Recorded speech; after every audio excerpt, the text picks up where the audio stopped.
One of the most frustrating aspects of web design can be understanding the effect of padding and margins around elements. You can see padding if an element has a background color or image, but padding is often transparent.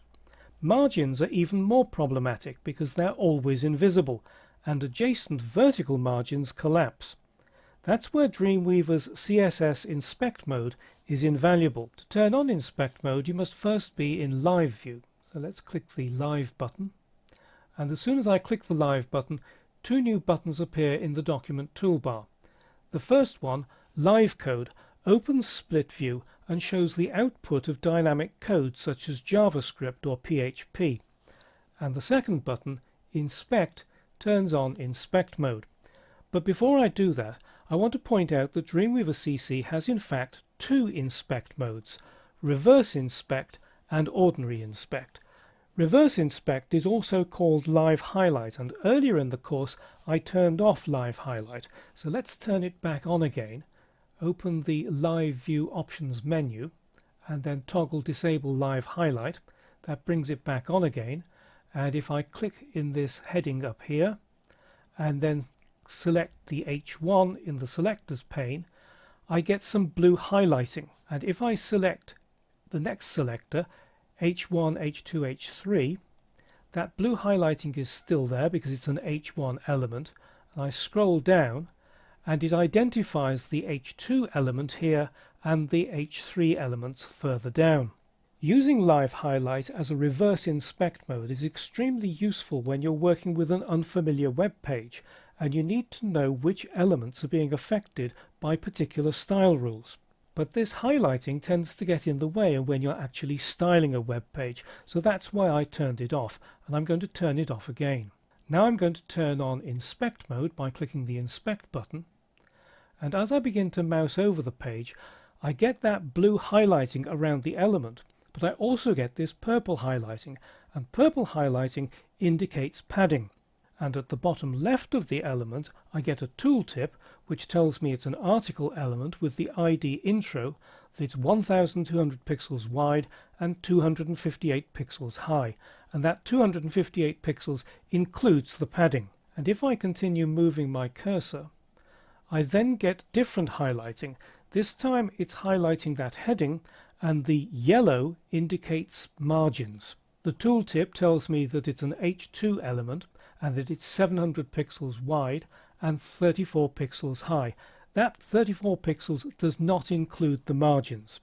When you're in Inspect mode, Dreamweaver superimposes horizontal and vertical rulers on Live View.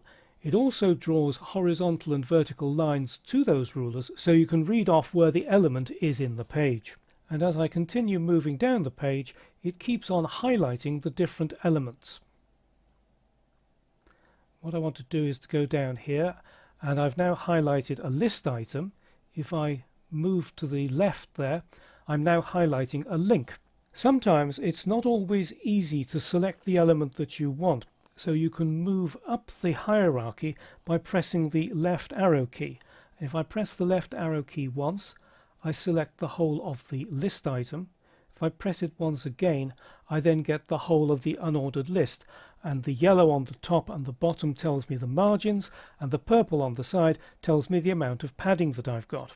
If you look at the bottom of the page, you can see that there's a blue strip underneath the copyright notice. That shouldn't be there, so I'm going to use Inspect mode to discover what's causing it. So let's highlight that copyright notice, and then if I click, I can then start moving my cursor and that remains highlighted. And I can see from the tooltip that it's a paragraph that I've highlighted, and what has happened is that the default bottom margin on that paragraph has combined with the zero bottom margin on the footer and the zero bottom margin on the wrapper, and it's pushing it away from the bottom of the page. Now there are several ways in which I could deal with this, but what I'm going to do is I'm going to add a little bit of padding to the bottom of the footer. So what I need to do is to select highway.css in the CSS Designer panel, and then I need to check whether I've got a style rule for the footer. So hash footer. No, I don't. So let's create a new style rule, add selector, and then it will be hash footer. and I need to deselect Show Set in the Properties pane and then scroll down to Padding, and I'm going to add just 1 pixel of padding. And then I'm going to click anywhere inside Live View, and that's cleared away the highlighting, and you can now see that that blue strip has disappeared from the bottom of the page. So you've seen 2 ways of highlighting elements in Live View to inspect the CSS. Reverse Inspect or Live Highlight helps you identify all elements affected by the current selector by adding a pale blue overlay.